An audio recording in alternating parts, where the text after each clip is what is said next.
ഞെട്ടിക്കുന്ന ഒരു വാർത്തയിലേക്കാണ്. കൊടുങ്ങല്ലൂരിൽ ഫ്ളാറ്റിലെ ഫ്രിഡ്ജിൽ നിന്നും ഗർഭസ്ഥ ശിശുവിന്റെ മൃതദേഹം കണ്ടെത്തി.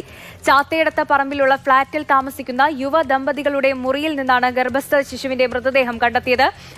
MS ലിഷോയ് കൂടുതൽ വിവരങ്ങളുമായി ചേർന്നുണ്ട്. ലിഷോയ്, ഇതെന്താണ് സംഭവിച്ചത്? എങ്ങനെയാണ് ഈ യുവദമ്പതികൾ ഇങ്ങനെ ഫ്രിഡ്ജിൽ നവജാത ശിശുവിന്റെ മൃതദേഹം സൂക്ഷിക്കുന്നു എന്ന വാർത്തയൊക്കെ പോലീസിന് ലഭിച്ചത്? അതായത് ഇന്ന് വൈകുന്നേരം 5:30യോടുകൂടിയാണ് 3:30യോടുകൂടിയാണ് ഈ സംഭവം. 3:30യോടുകൂടി പോലീസിന് ഇത്തരത്തിലൊരു വിവരം ലഭിക്കുകയായിരുന്നു. അതായത് ഈ കൊടുങ്ങല്ലൂർ ചാത്തയടത്ത് പറമ്പ് എന്ന സ്ഥലത്ത് റോസ് വില്ലയിലെ 6-ാം നമ്പർ ഫ്ളാറ്റിൽ ഏകദേശം 3 മാസം പ്രായമുള്ള ഭ്രൂണം പ്രസവശേഷം സൂക്ഷിച്ചിട്ടുണ്ട്. അത് ഫ്രിഡ്ജിലാണ് സൂക്ഷിച്ചിരിക്കുന്നത് എന്ന ഒരു രഹസ്യ വിവരം പോലീസിന് ലഭിക്കുന്നത്. അങ്ങനെ കൊടുങ്ങല്ലൂർ പോലീസ് ഈ സ്ഥലത്ത് എത്തുകയും സ്ഥലത്തെത്തിയപ്പോൾ ആ ഫ്ളാറ്റിൽ 2 പേരാണ് ഉണ്ടായിരുന്നത്. 23 വയസ്സുള്ള അഭിഷേകും 28 വയസ്സുള്ള അപർണ കൃഷ്ണദാസുമാണ് ആ ഫ്ളാറ്റിൽ ഉണ്ടായിരുന്നത്. ഇതിനുശേഷം ഇവരെ വ്യക്തമായി ചോദ്യം ചെയ്യുകയും ഇവരിൽ നിന്ന് വിവരങ്ങൾ തേടുകയും ഒക്കെ തന്നെ ചെയ്തപ്പോഴാണ് ഏകദേശം 4:15 ഈ ഭ്രൂണം കണ്ടെത്തിയത്. അതായത് ഈ ഫ്രിഡ്ജിനകത്ത് സൂക്ഷിച്ച നിലയിലായിരുന്നു.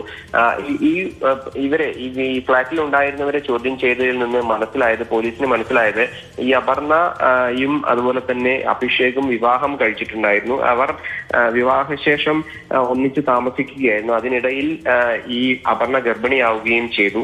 20-ാം തീയതി രാത്രി ഇവർക്ക് ഗുരുതരമായ വയറുവേദന എടുക്കുകയും തുടർന്ന് ബാത്റൂമിൽ വെച്ച് ഇത്തരത്തിൽ ഈ കുഞ്ഞ് പുറത്തേക്ക് വരികയും ചെയ്തു എന്നുള്ളതാണ് അപർണ മൊഴി നൽകിയിരിക്കുന്നത്. പക്ഷേ ഇത് നഴ്സിംഗ് പഠിച്ചിരുന്ന വ്യക്തിയാണ് അപർണ. അതുകൊണ്ട് തന്നെ ഈ കുഞ്ഞിനെ അവിടെ നിന്നും ഈ ഒരു കുഞ്ഞി പ്രസവ ശേഷം ഇതിന്റെ മൃതദേഹം ഉൾപ്പെടെയുള്ളവ മാറ്റുന്നതിന് വേണ്ടിയുള്ള കാര്യങ്ങളൊക്കെ തന്നെ അറിയാമായിരുന്നു എന്നുള്ളതൊക്കെ തന്നെയാണ് പോലീസിന് മൊഴി നൽകിയിരിക്കുന്നത്. എന്നാൽ പോലീസ് ഇക്കാര്യങ്ങളൊന്നും തന്നെ വിശ്വസിച്ചിട്ടില്ല. കാരണം ഇക്കാര്യങ്ങൾ കൂടുതൽ പരിശോധന വേണ്ടതാണ്. കാരണം 3 മാസത്തിനും 4 മാസത്തിനും ഇടയിൽ മാത്രം പ്രായമുള്ള ഈ ഭ്രൂണം എങ്ങനെ ഇത്തരത്തിൽ സംഭവിച്ചു എന്നുൾപ്പെടെയുള്ള കാര്യങ്ങളിലൊക്കെ തന്നെ ഒരു വ്യക്തത വരുത്തേണ്ടിയിരിക്കുന്നു എന്നുള്ളതാണ് പോലീസ് പറയുന്നത്.